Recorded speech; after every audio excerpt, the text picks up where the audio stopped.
up, everyone? We are live here on the True Mets Talk POSTGAME SHOW.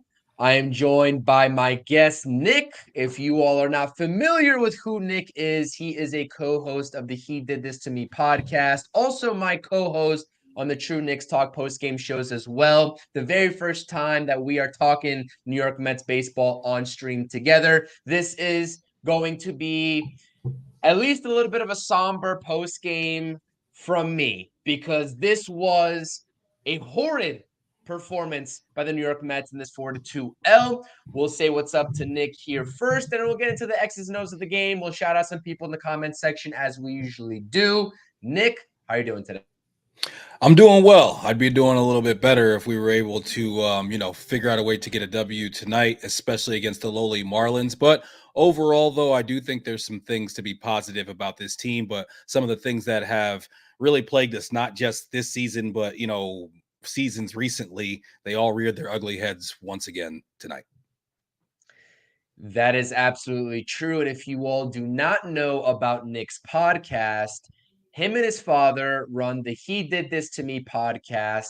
They are mostly optimistic Knicks, Mets, and Jets fans. And I say mostly because it's kind of hard to be optimistic right now, especially with the way this season has shook out. If you want to go ahead and subscribe to Nick and his dad's podcast on YouTube, the link's going to be in my description down below. Mets fans, I definitely encourage you all to do so. Get them to 300 subscribers. Really good sports talk over there, not only about the New York Mets, but also the New York Knicks and any other sport that you can think of. Regular content on a weekly basis over there. Make sure you subscribe. Want to shout out some people as well in the comment section. Shout out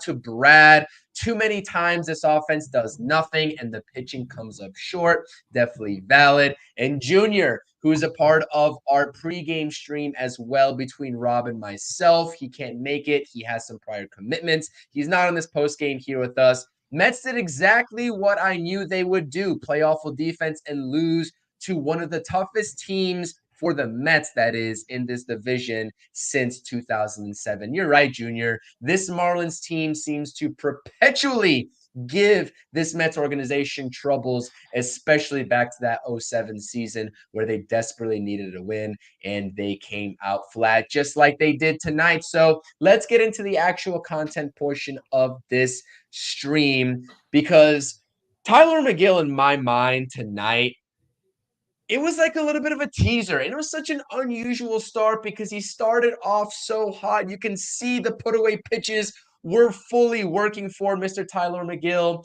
The cutter, curveball, off speed, whatever he throws as a part of his off speed arsenal, it doesn't even really matter at this point. Bottom line is it has been working ever since he's been elevated off the injured list. I believe this was his third or fourth start ever since coming back off the IL. Had a little bit of a tough go around against the Nationals in DC. But listen, 4 2/3 innings pitched. What do we always talk about, regardless if you're putting hitters away with your off-speed pitches? It's the length of this starting rotation or lack thereof in order to sort of set up the bullpen for success. So, Nick, starting with you here, what did you make of Tyler McGill's performance and maybe even the bullpen here? Because I don't have the bullpen statistics. Obviously, we saw Danny Young in this game. We saw Adam Ottavino, and I have plenty of words for Mr. Adam Ottavino, and I'll talk about him here in just a second. But what do you make of the overall pitching performance in this game, in this 4-2 loss? I think we saw from Tyler what we see from him often. Typically, it happens early on in the game where in the first or second inning, he kind of blows up and then he rights the ship a little bit. But in this start and his last start against Washington, he seems to be just going along. And then all of a sudden, he, hits a road bump and he has that bad inning. He hasn't been able to just continue to put it together. I mean, early on, you see the low pitch count. You said, like you said, he had all of the pitches working and you really start to feel like, okay, this guy might be able to go 6, maybe even go the unheard of 7 in today's game. And then all of a sudden it just goes bad and he's not able to pick up the pieces. It was a tough tough start for him just because it started off with so much promise. And like I said, it continues to be the thing we see with him where he tantalizes you sometimes with, certain innings or certain stretches, but he just never seems to be able to always put it totally together and continually deliver strong, full, starts. The guy's just wildly inconsistent within, even every single outing that he has. I agree with you, and that's been a common theme for Tyler McGill. Listen, we know that the stuff is there, and we see it, and we're starting to see that a little bit more consistently. But when it comes to the actual results of things, and listen, there's been times in the past where Mr. Tyler McGill struggles with this put away pitch. He works 0-2 counts, 1-2 counts, and the opposing hitters work their way back up to a 3-2 count. Maybe they end up with a walk and the pitch count kind of rises from there. So in that aspect of his game, he's been night and day different, but there are still some inconsistencies. But also, not only that, because honestly, I don't really want to put this on Tyler McGill. He pitched good enough despite the length not being there. Absolutely. The defense was a little shaky behind them. Obviously, we have to talk about that Mark Vientos play. It was a great stop at the line there in the fifth inning. Unfortunately, believe it was off the bat of Jake Berger. He wasn't able to get that throw over to Pete Alonso in an accurate manner, and that's what allowed the Marlins to score the third run. But before that, you have the debacle of a fly ball. It was hit in the gap. It was up on the warning track, but you also have Nimmo and Bader kind of converging together there. And I guess before we talk about the bullpen here in just a second, what did you make of that play where Bader dropped the ball in center field? Because this has been a little bit of a common theme here among the Mets outfield is not maybe necessarily the lack of communication, but they just don't seem to be on the same page with one another. What do you think about that play? Nimmo has to succeed to Bader sooner on that play. The center fielder, he has the right to it. When I saw the replay, it looks like he's screaming, I got it, I got it. Nimmo, you're not a center fielder anymore. You're also not a number 3 hitter, but we'll talk about that here in a second. And then also, so you got to give up a little bit right there. You saw Bader, because he's coming through his vision, looks and just gives a glance right there. And that's why that ball ends up going off of the glove. And that's how that inning ends up turning into a crooked number like it did. De La Cruz, it seems like he always finds a way to hurt us in some way. And right there, that was the time that's why you go get Bader, is because he's the guy that makes that type of play. And, Nimmo, he needs to pull up a little bit earlier on that. And then, also because even if he does catch it, whatever guy's on base is probably going to take 2 bases because of that pop gun arm that he has. And obviously that's a bit of an exaggeration, but we did see that arm kill us in the ninth when it came to that sacrifice insurance run. And, as far as him at the plate, I got to throw this in since we brought up Nimmo. I'm sorry, hey, shout to Daniel, shout to Jeremy in the chat for pointing this out. Nimmo, he sucks, man. He cannot be your number 3 hitter. He's a guy that I've always thought if you could bury him at like the number 2 spot, especially if you had somebody at the leading off that was a guy who ran a lot. I honestly look at lineups a little bit more old school, like back in 06 when we had Jose Reyes at the top. And I thought we were especially good that year when we had LaDuca hitting second because he took a lot of pitches and he gave Reyes a chance to, steal a lot of bases and see a lot of pitches. I just don't feel like Nimmo is a traditional leadoff guy because he doesn't steal bases enough. And, he doesn't hit for average enough for me. And he's definitely not a number 3. I don't care if we're talking about 2003, 2023, 1903. He's never been a 3 hitter. Okay. He's just not that guy. So he continues to kill us at the plate. He looks totally just lost at the plate right now. And he's a guess hitter. He is a guess hitter who's looking to take. That is not a number 3 hitter. And if he's that, and if your guy that's supposed to be in that coveted spot has that type of mindset, you're in trouble. Yeah, I had to bite the bullet on that one. I was a huge proponent with what he was doing in the leadoff spot over the last couple of years, his increased power. And I guess prior to him being moved, one of the more consistent hitters in this lineup in terms of runners is succeeding with runners in scoring position, which is what the Mets kind of struggled with during that sort of dry spell. there in early May, late April time. I was a proponent of the move at the time, and it's looking like it's backfiring. And Overall, for the whole I'm team, it's not. been a good move. Overall, for the whole team, it's Yeah, been a good move. sure, Obviously, since we've sure. made that switch with Lindor going 1 and him going 3. But yeah, I mean, you watch this guy every day. He's just not a number 3 hitter, period. Yeah. Yeah. And we'll talk about the offense here in just a second. I really can't deny that because Nimmo really hasn't given me any grounds to deny that.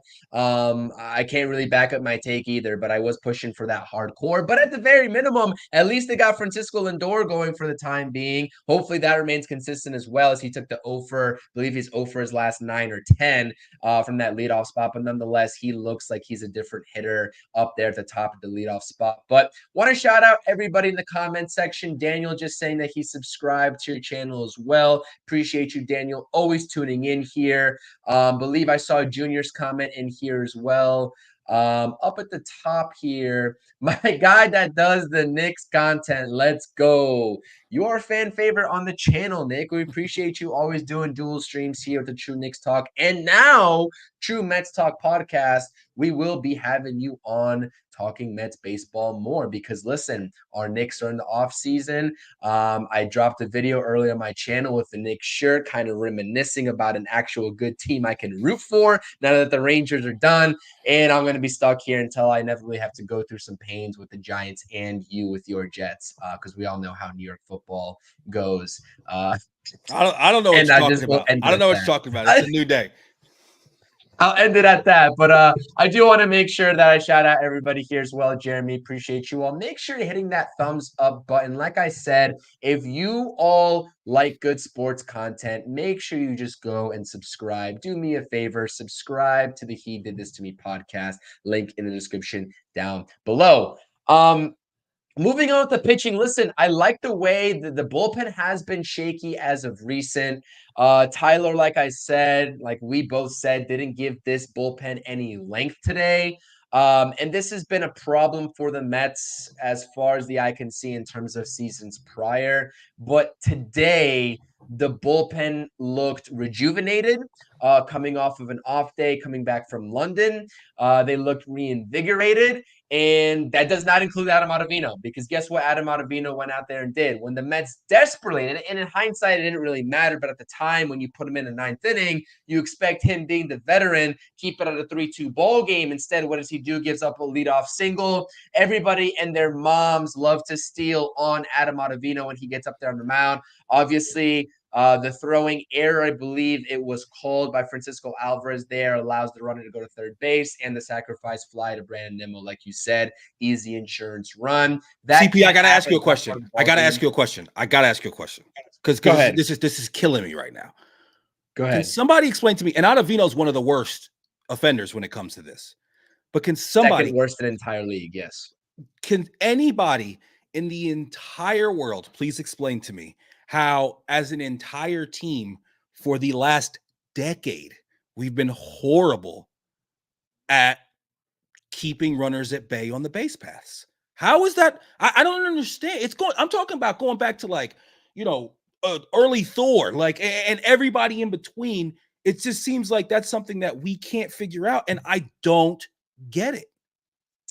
I don't even know. I was going to say that it's probably a full organization, not an organizational, but some sort of coaching philosophy. But with that sort of time frame, it just definitely can't be. I think quite simple. Whether people want to hear this answer or not, I really do think it's just the player strengths versus their weaknesses. You see Thor, he's bad at it.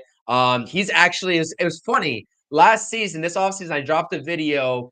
Noah Syndergaard was the worst at holding runners on. I believe Adam Ottavino was second worst. So one former Met and one now current Met. And it really is something to just sort of speak for, just putting your team at a disadvantage. But there are guys that the Mets had and have had, I believe Taijuan Walker being one of them, that do have elite moves to first base. And I think Pete Alonso, that's one area in his defensive arsenal, right? We talk about the bad throws from Pete Alonso and his lack of defense in that regard, but he has done a good job at getting those tags down. So I really do think it's just a variance case from pitcher to pitcher. But like I said, Adam Ottavino can't be out there. But in relation to the bullpen, Danny Young looks pretty good. We talk about a bullpen that has been riddled with injuries, an unfortunate situation to Jorge Lopez as well, and how that played out. Edwin Diaz going down on the IL. He should be back soon. They've been kind of needing to piece things together.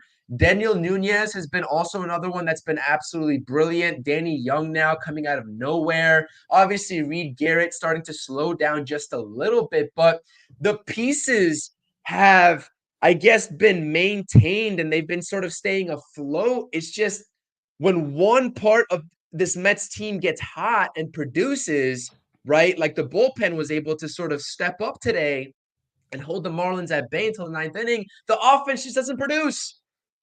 We can't get this Mets team to be a cohesive unit altogether. It's so frustrating. And let's talk about the offense here as we sort of transition from pitching to offense. Brutal box score. Brutal box score, especially from your top three, all taking overs, 0 for 4, 0 for 4, 0 for 4. We talk about the core of this team. Talking Mets with Rob. Not sure if you heard any of his spiels and his rants, but he's always talking about the core of this team and the lack of performances with them. You talk about Brandon Nimmo, 3 strikeouts today, chasing pitches. Alonso, not really, he doesn't have any sort of strike zone awareness now at the plate as well, especially tonight, taking the over. Brutal offensive performance. And really, the only guys that have been consistently hitting on this team, I'm talking about consistent. Maybe you can lump in JD Martinez into that category, although he's kind of sort of wavering and teetering between being consistent versus inconsistent. I'll still loop him in the consistent category, but you got to tip your caps to Mr. Starling Marte and Mark Vientos, because those guys from the start, when they've been given the opportunities. Now, Marte's defense is another issue. We'll talk about that in a later He stream. lost it. But He his bat, lost it. He lost it. I saw he your rant the lost other it. Oh day. yeah, he And lost people, it. everybody was losing it all weekend in that series. But the thing is that you can't tell me that him being one of the worst defensive right fielders in all of the game and other defensive metrics is just being boiled down to quote unquote losing it. But No, I no, hear no. you. I'm I talking about that understand one the play. point. Was that? Hold on. He's the Sure. worst. He's one of the worst this season, just or over the last couple seasons. Well, this season in particular, This I season in believe it's particular. probably Okay. because of the legs, but he's just getting Yeah. older. Yeah, I listen. I think Older. he's got a great arm. I definitely have always felt like there's balls that he gives up on. He's not going all out for certain balls, and he's doing that to try to preserve himself. But overall, I think that I don't know. I think when it comes to certain metrics, when you're watching baseball, and when it comes to certain defensive metrics, I think some of them there needs to be a little bit of eye test mixed into what you do when you evaluate a player, because I do have times where they tell me that somebody's a terrible defender or somebody's a great defender, and the eye test tells me the opposite. But with Marte, yes, there is definitely something left to be desired when it comes to his all-out effort for balls, especially in foul territory. Yeah, absolutely. And I mean, I know some people are indifferent and some people like the opposite field approach. Some people don't. It's been working for Starling Marte. There's a whole lot of discussions, especially with Carson from the Mets Weekly Pod. Shout out to them. I was a guest over there a couple streams ago, but we always have some banter back and forth about opposite field hitting versus pull hitting and the efficiency landscape of today's MLB. Starling Marte has been a consistent hitter so far this season in a early season where this offense just simply in general as a cohesive unit has not been consistent. And cap off, hats off, whatever you want to say to Mark Vientos. Listen, this guy obviously only went 1 for 4, but he contributed the only 2 runs with that 2 RBI double down the line, beating Jake Berger over there at third base for the only 2 runs of this ball game. This guy's been absolutely spectacular as well.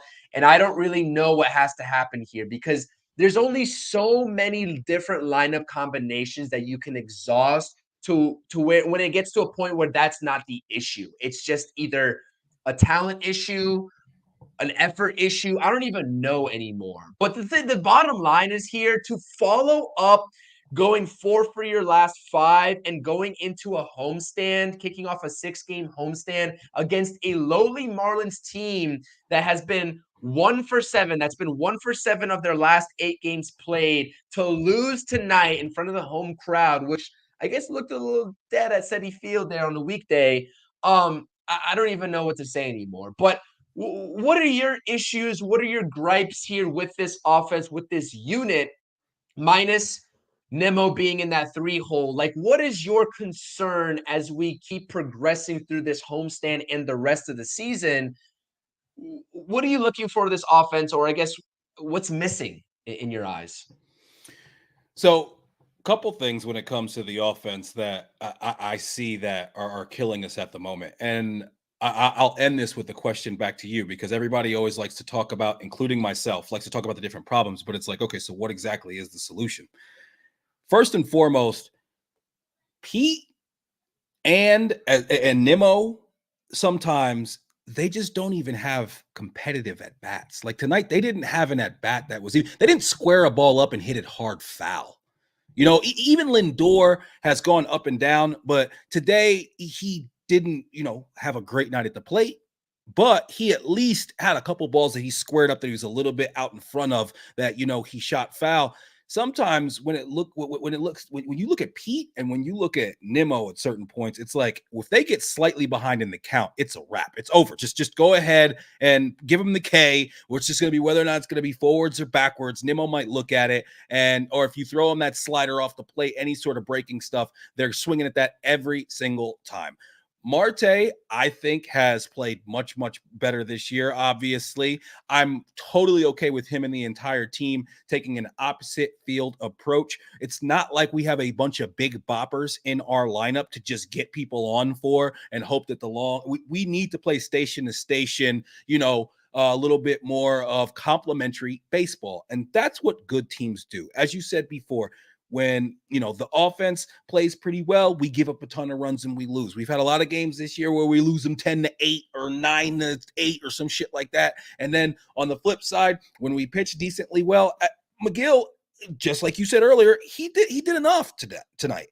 And good teams, we've watched some good teams. A couple years ago, we had a really good team. We ended up getting hawked down by the Braves. Back in 2006, when I went to games 6 and 7 of the NLCS against the Cardinals, we had a really good team. When you watch a good team over the course of a season, they play complementary baseball and they do just enough to win.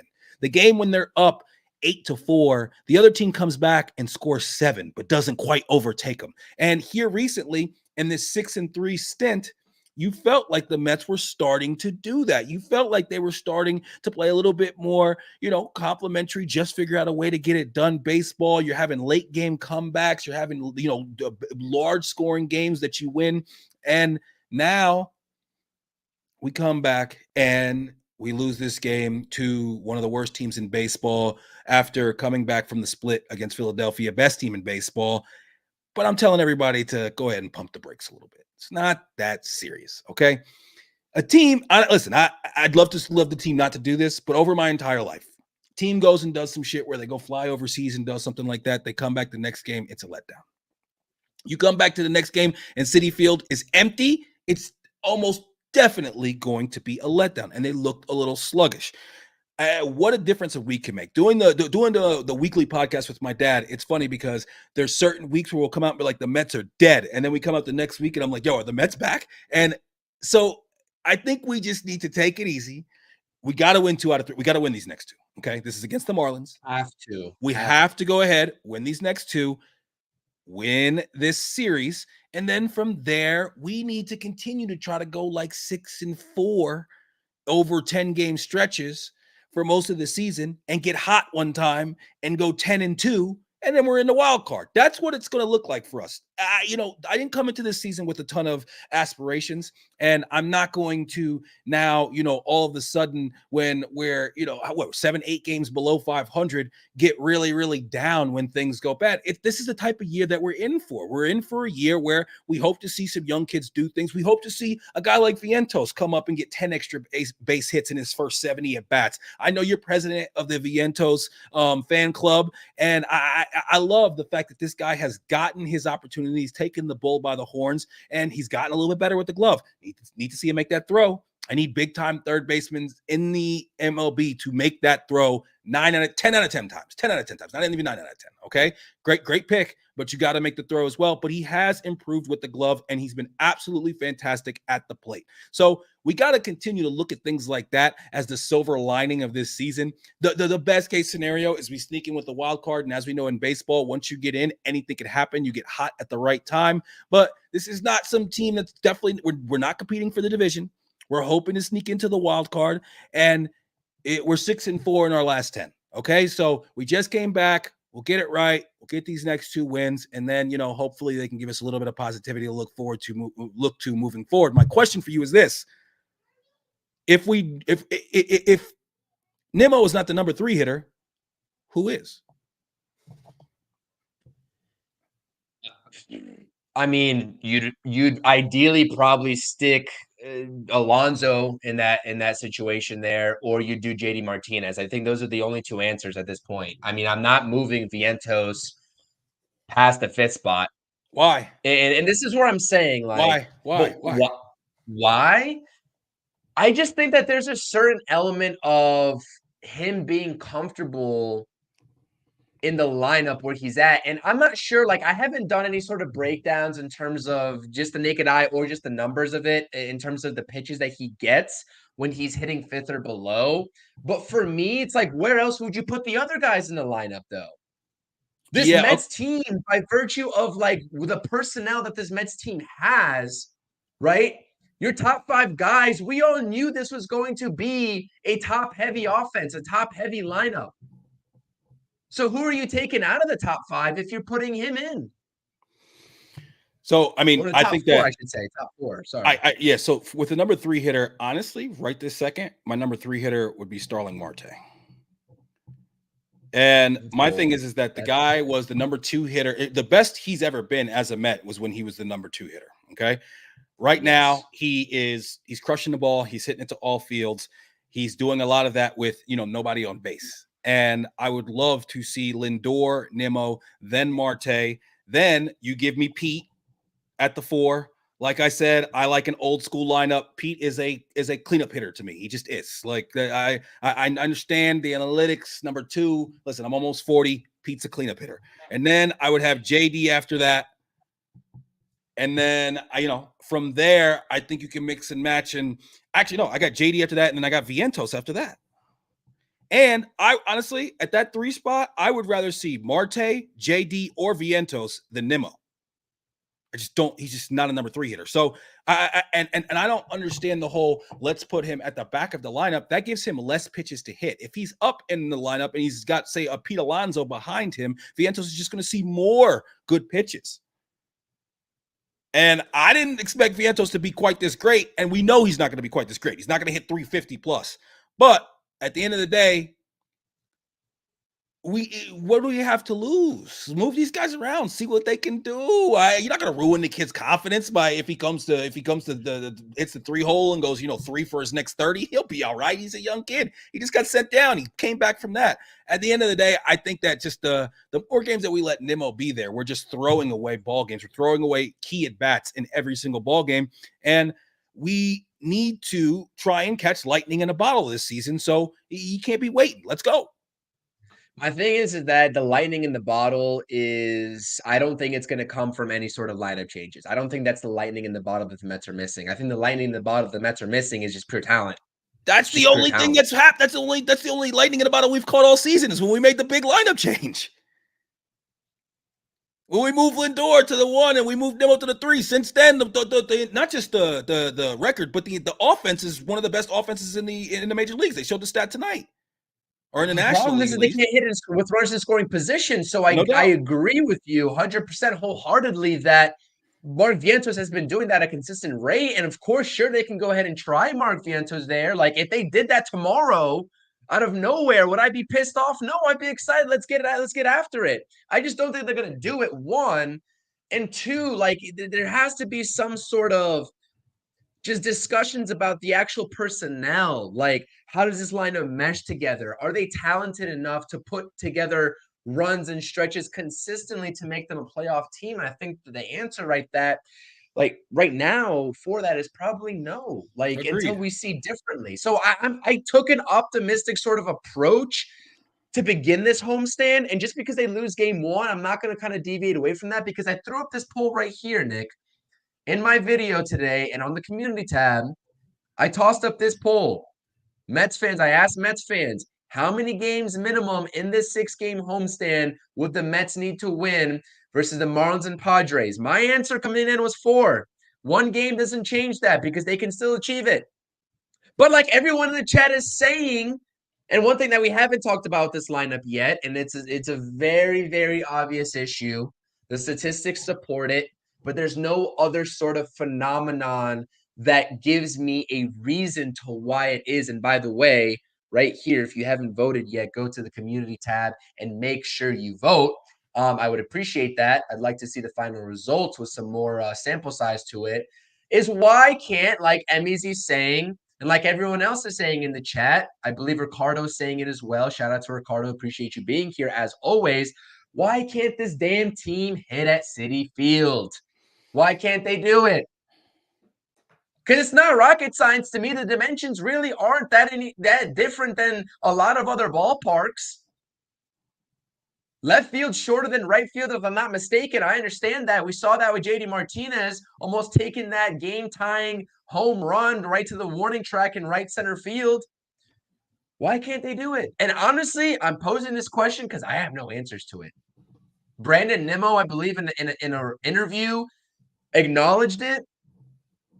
JD Martinez came to the Mets over the Giants because of ballpark issues that he foresaw out there in Oracle, or whatever they're calling that stadium now in San Francisco.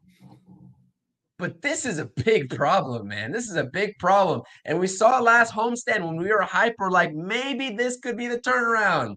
They go 3-7 in a 10-game homestand because they can't hit. They hit the road, whether it's London or whether it's Washington, D.C. Bats look at least better. What the hell is going on, man? And just like the ability to, calm down the opposition's running game, this whole thing about being able to hit at Citi Field, this is since the inception of this park. It's always been an issue. We went out and we changed the dynamics and changed the measurements on the park to be able to try to alleviate the situation. And it's not that other teams can't hit at Citi Field. It's just that we can't hit Citi Field. Who knows what that solution is? I don't think that big league players can take into account and like the dimensions of a field or what field they're hitting at when they hit. They got to just hit. You know what I mean? I don't think that they can be thinking about that when they're up at the plate. They got a million things that they got to figure out in, tenths of a second. But listen, man, if anybody can answer that question, because clearly Steve Cohen has asked the same question and tried to fix it and he hasn't been able to. I don't know. We need to go get a lady from Washington Heights or maybe down East Flatbush and, get them to come in there and, wave around some leaves or something and figure something out. And we got to do something because it almost seems it's comical at this point that we have this much time that we've had this stadium. We've had all these different hitters. We've had all these different teams hitting coaches, overall offenses, and somehow, some way, we cannot figure out a way to hit. I'm saying, Danielle, you know what's good in Washington Heights, man. The lady with the statue with the cigar on it right there. We need that lady to come in and, say some sort of spells or something because it can't be figured out. And it's a huge, huge problem. And it's such a disadvantage to have that when it comes to your home park. Yeah, it is. And, there's only so many times for me as a Mets fan. Like, for me, in talking about a baseball team, and this is kind of just straying away from the actual game today, and I apologize about that, but I just want to make sure I reinforce how I talk about this team to you all so that you all get a better grasp of how I view this Mets team and the ups and downs and the roller coaster that comes with this team. I want to see sound fundamental baseball. Regardless if the Mets win or lose, if I can sit there and say, listen, they are having more good at bats and good approaches than not, if they are more fundamentally sound on defense and not giving away free runs and free runners on the pitching level, then I'm good with sort of talking about wild card this, playoffs that. I'm not seeing that. I'm not seeing that. We see glimpses of it, which is what's so frustrating with this team. but it's just not consistent enough. And consistency is the name of the game here, especially when you're trying to put together a competent season. Now, I will say I agree with you. Over the course of 162, there are ups and downs that are bound to happen. Everyone that's a baseball fan, a hardcore baseball fan, a diehard baseball fan, especially if you're a Mets fan, knows about these roller coasters. But in past seasons, last season, particularly 2021, now we're talking about this season, 2024, they don't limit the downswings of that roller coaster. And when they hit those lulls, it seems like it's never going to end. Whereas when they finally catch their stride over 5 games or even 10 games, like you said, 6-4 in the last 10, bad stretches are coming soon thereafter. They can't maximize those good stretches and those ups. So I don't know, man. I don't know. Anyways, I'm trying to think if I have anything else on this game. Oh yeah.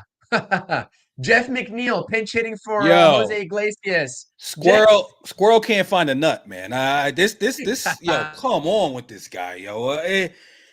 If anyone could have told you a couple years ago that Jeff McNeil would be hovering around 250, you would have said there's zero chance. If you would have asked me a couple years ago, I would have said there's no way this guy will ever hit less than like 285 in a season, and even that would be a tough one for him. I don't understand what has happened to this guy, but he's watching first pitch. When he came up and he watched the first pitch strike, that was a fastball. Remember, there was a time that you could not throw Jeff McNeil a first pitch fastball or that was in the zone, and without him absolutely tattooing it somewhere. If you're lucky, it's hit right at somebody, and they're still going to have a hard time because he's going to hit the ball so hard. And now all of a sudden, that dude has fallen out of the nest and seems like he's never going to be able to find his way back in. Jeff McNeil, man, Jesus, this guy's killing me, man. Yeah, I agree. That's really all I got to say about that, because I think we've exhausted the Jeff McNeil topics on here as well. I've exhausted my topics on Adam Ottavino. Nothing's changing there. Still a long way to go until the deadline. That is an objective and factual take, but you gotta wonder. I mean, we said at the last homestand, they somehow stayed afloat because the NL's so bad with the teams that are above them right there in the thick of things in the wild card. I mean, they're running out of time to prove to everybody here on why this team should stay together. And I think that regardless, that there's going to be some hybrid selling by default, because you need to open up roster spots anyways for the young kids to see what they got, regardless if you're in contention for the wild card or not, if you're David Stearns. But man, Who's I going? mean, Who's going? but Jeff McNeil's probably won. I think the writing's on the wall that Jeff McNeil's won. Yeah, I just I don't think know he about. is. I don't know how much trade value he has. And Bag of peanuts. Luis Angel needs to play. That's it. yeah, well, listen, And he's not doing great, but it's not exactly. It's not like he's ripping it up. spot. He's not He's ripping it not. up in No, I AAA. agree. But at the end of the day, I mean, if Iglesias continues to play like this, then McNeil's at bats and his starts are going to continue to decrease, as they should. He's, clearly basically only platooning against righties right now. I know tomorrow he's supposed to start against the lefty because we've played against 3 or 4 in a row, 3 in the last 4, I should say. And I just think that, like, when you say to me, we're going to sell, okay, I mean, who exactly? Lindor's not going anywhere. No one's taking on that contract, and we're just not getting rid of him. Alonso, I would much rather. Oh man, that's a tough one. I really don't want to. I don't want to see a guy who's homegrown, who has been the best home run hitter in baseball since he's come into the league, just go somewhere else and just blow up and be the man. I as a Met fan, I just don't want to see that. But if he's gonna hit 220. I don't know if we can give him, all this money either. So I don't know exactly what happens there. But whenever people talk about selling, I'm just always wondering, who do they think is going to go? I mean, they loaded up on the 1-year deals. You got Harrison Bader, who's been serviceable. JD Martinez, who's been serviceable. You got to make a decision on Luis Severino, who's been pitching his ass off as well, bouncing back from an abysmal season last season. I don't think anybody's going to really want Sean Manaea, because I do believe he has an option in the second year to player. So if he continues this, I think he's done fair, but it really hasn't been the bounce back that Luis Severino has taken. So he probably will opt in, depending on what the market's looking like for starting pitchers or even a bullpen, because I really think Sean Manaea is going to head to the bullpen here. Who else can you sell off here? I know I'm forgetting a couple names that are 1-year deals. Hell, even Jose Iglesias, who's on a vet minimum deal you can sell off to a contending team that might want him. So, I mean, it really all depends. And like I said, it's really too early to tell if it's going to be a full-on fire sale with these one-year deals. And even Pete Alonso, if they don't feel like the actual asking price is realistic. But yeah, that would be my answer to that. But like I said, like it's hard for me to sit here and say that on June 11th when we're still a month and a half away. I mean, really, the front office could have a predetermination about the guys that no matter what happens between now and then, they want to get rid of and offload. But we don't really know us as fans right now when they're kind of teetering back and forth and they're kind of just roping us back in and then letting us loose with these performances like tonight. It's really hard to tell. But the bottom line is Francisco Alvarez has come back a little quickly here from that injury. He took the 0 for 3. Glad to see him back in general. I believe the rust probably will be here for a couple games as he's trying to get it going again. I really like the way Luis Torrens has looked. Obviously, Tomas Nato got the DFA, and Torrens is now the backup to Alvarez. The Pete Alonso conversation is hard. There's nothing to do with this game. But when you look at this core, this top three right here, because JD Martinez wasn't like he was in here supposed to be a supplemental piece to this lineup. He's supposed to supplement Pete Alonso. He was supposed to supplement Lindor and Nimmo. But when you got your top three guys here, two that already have contracts, like you said, and one that wants a mega deal, like you can't have this. They got to perform. They got to perform. The thing is this, and I think this is something that we all have to take a step back and realize this is a team in New York City with Broadway shows and great restaurants and all these amazing things to do. And oh, let's not forget another little outfit up in the Bronx called the New York Yankees. We sold last year. If we go and we sell, because like if we go ahead and we ship a JD, a Severino, and we ship we ship Pete, now that's a full sell. Okay. So if we go ahead and we do that, Citi Field is going to be an absolute ghost town at the end of this season. And I think that I'm sure Mets brass, Uncle Stevie, they got to be aware of this. And I'm looking at it and I'm saying to myself, you can't just totally sell at the deadline, but so many years in a row in New York. And if you now take away even more of the players that are supposed to be big time performers, whether they are performing like that or not this year, Pete Alonso, if you continue to just give them away and for young players that are going to take time, you can't sell a 4 or 5 or 6 year rebuild to New York City. Okay. This is something where we've got to be able to look to do something like we did last year. Maybe if things just go ahead and to just go towards the straight shitter between now and the deadline. Okay. JD Severino, get some pieces back, but then you need to be going and looking to re-sign or sign their replacements in the offseason and continue to build. You can't go into next season. Going into this season was the season that you went into and you said, you know what? We don't have these huge aspirations. We didn't go out in the free agent market and sign these big guys, but we've signed enough guys to be competitive. Hopefully some young guys come up and we'll see how this season rolls. You can only do so many of those seasons in a row in New York City.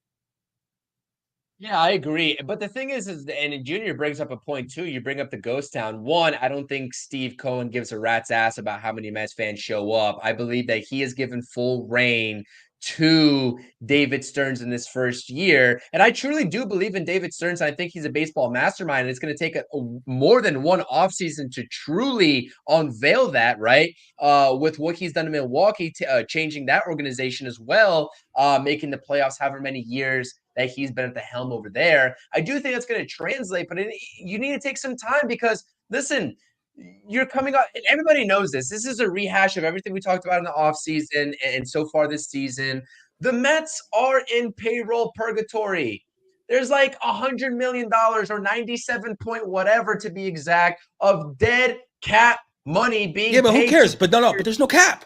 I don't understand this conversation in baseball. There's no cap. It doesn't matter. Steve Cohen has more money than God. It doesn't matter. That doesn't matter though, because this doesn't matter how much money you have. There's only so much penalty he's going to be willing to take Nah, on he'll in a pay it. season He's a that he knows fan. is going nowhere. He's a fan. This is his pet project. It's not. It don't. We can't look at it like the dollars and cents. We can't look at the dollars and cents like through our own lenses. Okay, we have to look at it like it's us playing Madden or playing the show. And shout to MVP, the real baseball game. Got to go back a few years for that. But this is not. It's not. This is his pet project. I don't think there will ever be a time that Cohen says, all right, I want to go do this, but we're not doing it because it costs too much money. He proved to you last year that he doesn't care. Last year, he signed everybody for all the money. But if that was the case, then he wouldn't have done what he did this offseason. And that's because he didn't get results with that way. And then people got to him and said, and probably rightfully so, said to him, yo, listen, this is not how you build a baseball team. Look throughout history. You don't just put teams together like this. You're going to have to start, you got to replenish your farm system. You got to be able to do this, blah, blah, blah. So then we took a step back. But this just as recently as not this past offseason, but this offseason before that, he literally said, sign everybody for everything, whatever they want, and let's give it a ride. I think he'd be willing to do that again if he felt like we had the foundation built and we were just adding, some ancillary parts. But that's what I'm saying. The foundation has to be there in order the foundation to get sucks. No doubt. I'm agree with you. We're on the same page there. Our foundation and that's what my point is. The foundation sucks. So I don't know. Anyways, we're getting into the weeds of this. And honestly, this is quite a lot past what we should have been doing on a post game where the Mets lose to the lowly Marlins. Listen, I'm sure everybody that's in here that's been rocking with the True Mets Talk podcast on the post game, on the pre games, on the roundtable podcast, I'm sure you all eat this stuff up because we're going to be talking about this, and we have been talking about this. And obviously, we've been beating the dead horse about the deadline, about Steve Cohen and what he's willing to do versus not willing to do. Guess what? This is just the tip of the iceberg of how much we're truly going to be talking about this because, listen, if it comes deadline time and they are sellers, we're going to be talking about this a whole lot more. And even if they aren't, even if they choose to forego selling, which I don't think David Stearns is going to do, I don't think he's that naive enough to do. If he knows that this team is not going anywhere, especially come playoff time, if they even get to the playoffs, right? Because that's a consideration as well. I think that they sold us on a retool year, like you said. And just because this is a retool year doesn't mean that they're not going to go out in the 2025 offseason and spend money. But that also doesn't mean that Pete Alonso has to be here. That doesn't mean that Starling Marte has to be here. Like, you can sell off these pieces, right? And bring up the young guys and still spend a fortune this offseason and try to sort of buy back that sort of core or that sort of talent. What young guys, though? What young guys? It's not like we got a bunch of guys in AAA that are just ready to be pulled up to the major leagues. We don't. Well, I'm talking about we have a lot of guys that if we did that, we would probably hinder them long term in their development. But what development are we? So then what's the solution then? Because we were sold on a retool year here. And if you're telling me that the Mets are going to go out there and trade and sign free agents strictly to sort of fill in all the gaps that are going to be present with this team, rotation, bullpen, and lineup, I don't believe that for 1 second. That's why you can't sell. Workings.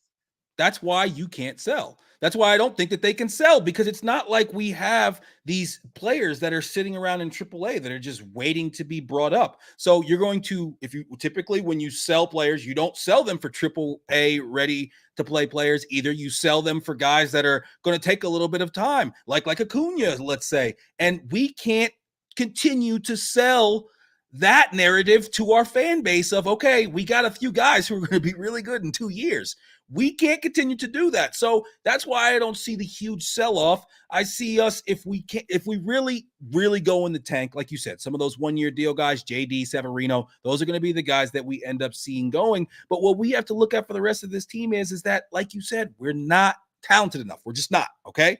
If we could somehow land somebody at this, let's say, okay, so you have the two different scenarios. We play terrible, we sell off a couple guys. We play really well, and we're able to add just, one more bat, a little bit more of a spark plug, And anything could change right there. As we know, like we've talked about, you can go on runs at baseballs, but really the talent's not that great. My biggest thing, and you kind of mentioned this earlier, is for the rest of the season, can we just play sound baseball? Can we not let everybody run all around the park? Can we not throw the ball away? Can Alvarez not throw the ball into right field, which allows them to get the insurance run in the ninth inning? I would just like to see them tighten up and be a team that plays sound baseball between now and the end of the season and let the chips fall wherever they may. But as far as the big sell-off, I just don't understand where that leaves you as far as, okay, now we are worse for the rest of this season and we go into next season. What, we bring in a couple free agents here and there, but we go into next season with similar expectations as we went into this year.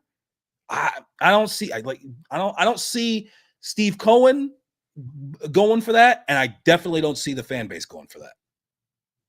We'll see. I mean, the fan base isn't going to go for it. I mean, the fan base wasn't going for it this past offseason. So if the front office did everything the fans wanted, this team would be even in a worse spot than really what we're in right now. But regardless, anyways, I hear you. I hear your points.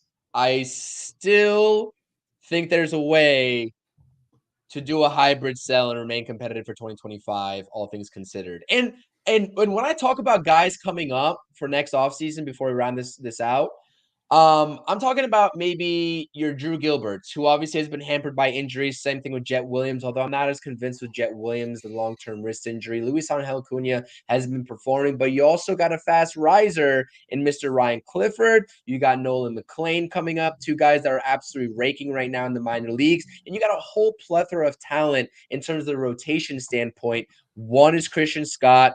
Brandon Sproat is another. Blade Tidwell's a third. So there's talent in this farm system. And I think by virtue of where the Mets are at, it's all a timing sort of thing, anyways. So the Mets might not be able to afford to leave them down in AAA to sort of develop for 2 years, like you're talking about. You either have it at the MLB level or you don't, because there's a certain point where you have to outgrow and you have to match the organizational readiness of where they're at right now. And that's the simple fact. You can't always wait on these guys to be there for 2 years in AAA and be like, okay, now he's ready. I don't think I agree with that. But nonetheless, we will talk about that. I assure you. I assure you guys, Nick, if you like this banter back and forth, Nick will be back on here. We'll be talking about this a lot more. But yeah, I'm not pleased with tonight's performance. Tonight was really disheartening, I will say. With the opportunity to stack onto my confidence level, they didn't do it, man. They didn't do it. It's disappointing, but on to tomorrow. And that's the most beautiful thing about baseball is they have another game tomorrow. And they have actually a game 2 nights in a row because this needs to be a series win. If it's not, then there's going to be a whole lot of other discussions happening, and it's not going to be pretty. So, anyways, just to recap this post game, because we're going to be wrapping it up, I do see my guy Hector, who is from Washington Heights. Maybe he has those connects that you were talking about earlier in the post game. Maybe we got to link up with Hector there offline. Yo, Hector, we need I do it. see him. Hey, send the lady that got the statue with the cigar on it up to City Field. Send her out there. Have her, with the bowl, with the rice, with the water in it. Hector, if you from Washington Heights, I know you know what I'm talking about. We need to send that lady to City Field and tell and somehow get the Mets offense to get this cloud off of us and be able to hit when we're in our home park. Come on, man. Yeah, absolutely. I agree. Shout out to Junior. Junior is always here for the vents. He's always here for the rants. I'm sure everybody else is because listen, as Mets fans, we're just trying to figure out this team. We could talk about a post game. We could sit here for 53 minutes, going on 54 minutes, and talk about solely this game and not delve into the deadline. We cannot delve into the 2025 offseason. But you know what? Every single game the Mets have, it is one game at a time. I agree because I've said it before and I'll say it again. When it comes to tomorrow, it's that game at hand. It's tomorrow night's game. But all of these games cumulatively, they add up and they are snowballing into what's going to come into the deadline. But nonetheless, Hector saying you ain't lying. I could think of a few people. There we go. There we go. Now we're making some productiveness here. We are going to fix the Mets problems ourselves, our damn selves. We don't care. We don't care. Yeah. I appreciate you all. I this is like one of the times on stream that I'm actually kind of speechless. I really don't know what else there's to say. There's really nothing else to say. Let me read off some more comments here, and then we'll call it a stream here because I just want to make sure everyone's getting their thoughts and opinions in because we are inclusive here. We want to make sure everyone's getting their vents off here. Junior saying that's why we need to start developing good MLB players. We talk about being the Dodgers of the West in terms of the actual results, but we also need to be the Dodgers of the West in the farm system as well. That's something that I've been preaching, and this front office has as well. Let's see here. Got a couple of comments. Darren saying, if Pete can't produce in a walk year, what about if you give him 200 mil and doesn't hit then or in the playoffs if they ever make it? So this is the thing about Pete. And like I said, we're just going full blown into tangents here. I really think, and we've seen this in Bora's clients here this past offseason, would it shock anyone if Pete signs like a 2-year deal or a 1-year deal worth like 27-28 million dollars to Yes, that would redo shock that me. walk year? That Would would that shock shock me you? because if he listen, if he's willing to do that right now, and we haven't went ahead and got that right in front of him with a pen in his hand, then I think that's idiotic. I know that there has been the kind of the trend with the Boris clients, but you gotta realize with Pete, man, this guy, there's not too many guys who it's like a guarantee he's going to hit 35 plus home runs every single year.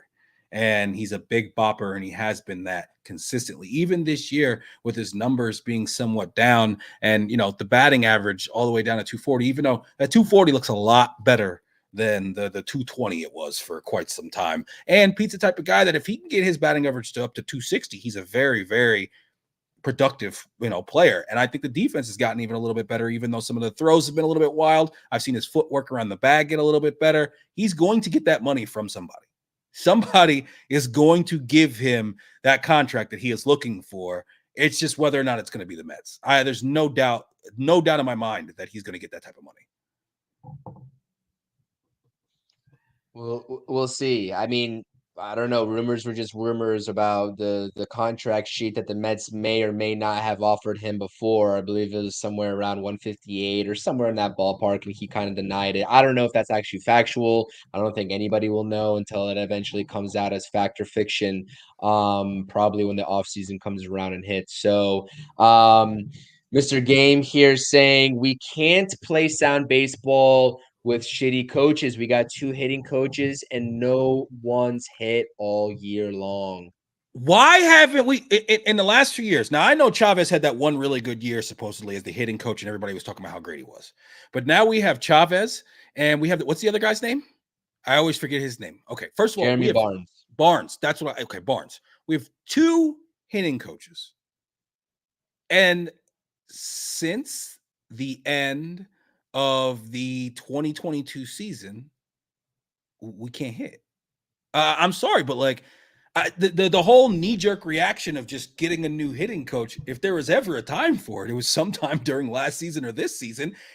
Everybody, there's not one player on the Mets right now that if you look at their numbers overall, other than Starling Marte maybe, and maybe JD, and JD's is in a very limited amount of at-bats, that you could look at their numbers right now and say, he's having an on-par typical season. Everybody is having a terrible season. If you look at their numbers, Pete, Lindor, Nimmo, McNeil. If there's ever a time to make a switch, and I like Mendoza, and I like that he's been willing to switch up the lineup. I'd like that he's been willing to, bring in a guy like Iglesias and give him extended at bats and starts in place of Jeff McNeil. The next move that might need to happen is we need a new hitting coach. So right now we're 6-4 in the last 10, right?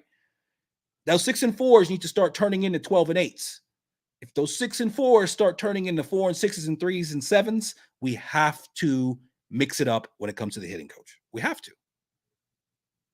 I think the same can be said for the pitching coach and Jeremy Hefner. I don't know why he survived so many regimes, but nonetheless, I mean, the coaching staff definitely needs a shakeup. I think that 100%, regardless of what happens this season, that David Stearns is going to get some new guys in there, maybe his guys, and I think that maybe it was just too short of a turnaround to do that in this offseason with everything else going on and all the other priorities. But the bottom line here is, if I have to just boil this stream down to any one simple statement, we can talk about this team in a negative light. We can talk about them in a positive light. We can talk about them objectively in the middle. All we as fans on either side of that sort of bar that we have as Mets fans is we want to see them play entertaining and sound baseball, like B Stearns is saying here. That is the bottom line. And that's what I'm going to leave you all with in this stream. An absolute laying of an egg by the New York Mets tonight by a score of 4-2. Tyler McGill, like I said, the performance was a little weird. He had the put away stuff going, but he kind of hit a wall there in the fifth inning, and it forced Mendoza's hand to make that pitching change over to the bullpen when the Marlins grabbed the lead. But like I said, really got to come out, got to put it behind. Baseball is, like I said, a long season. It's a tough game. Us fans can sit here and dwell on the last 10, the last 20, whatever. These players have to go out there and play tomorrow, and I'm sure they know that. So they're playing against inferior competition. I'm not going to say that the Marlins have won 3 of 4 from the Mets because they're better than the Mets. The Mets season so far and their woes have come because they beat themselves. The Mets beat the Mets more often than not. And I think today was another one of those cases, to be honest with you. Not even making excuses, just the way these ball games play out. The Mets continuously beat the Mets.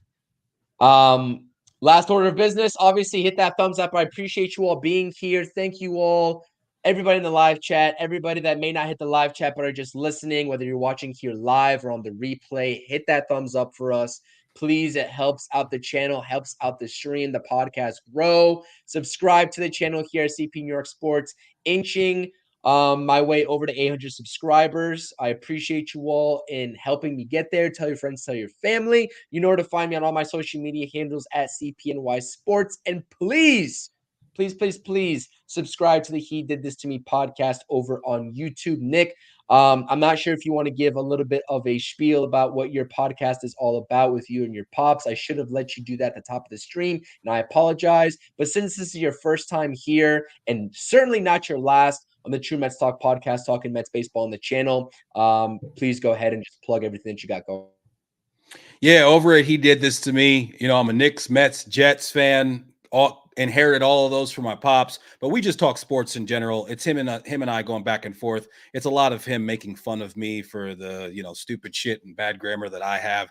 But we get pretty passionate over there. We have fun. It comes out weekly. We're up to episode 40, and we haven't missed a week yet. And then I also do Nick on Knicks, which is a post game for Nick games. I do the live post games with my guy CP here, and then with Nick on Knicks, something kind of more for you to check out the next day wherever you find your podcast, whether it be on the streaming platforms or on YouTube. We're on everything. And just next day, real quick, half an hour typically or less, just rapid fire me talking about the most recent Knicks game. So definitely check us out, give us a like, give us a subscribe. And I've seen some of these names here, Junior, some other guys, Jeremy. I've seen them over when I talk Knicks with CP. It's good to see you guys over here, and I look forward to the opportunity to do it more as the season goes along.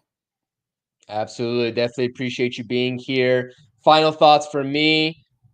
Hector's absolutely right. No choice but to take the next 2 versus Miami. I wanted 4 of 6 going into this homestand. It's still achievable. Take the next 2 versus the Marlins. Obviously, David Peterson on the mound for game 2 tomorrow. TBD if we're doing streams tomorrow. I know Talking Mets with Rob might be on here. I'm not sure about myself. Do have some schedule conflicts, but if I can make it work, I'll make it happen. And then you got to take at least 2 from San Diego as well. I appreciate you all, and make sure you all are checking out the Till Mets Do Us Part fellows over there. Mr. Ibby is one of the co-hosts, always cracking me up in times of despair here for us Mets fans. Whether there's ups or whether there's downs, always a good time with my fellow Mets content creators. I appreciate you all. One step forward, 16 steps back. Yes, absolutely. Absolutely nailed it. This has been your boy CP with Nick. Hope to see you all back again, talking maybe about a Mets win tomorrow over on the channel. I appreciate you all. A little bit of a rant session, but that's okay because that's what the Mets make us do. They make us rant and vent. Until next time, the New York Mets are now 28-37, falling back a little bit further behind in the wild card race. See you all for game 2 tomorrow. Peace. Thank you for watching the True Mets Talk podcast. Make sure you're tapping on that notifications button and checking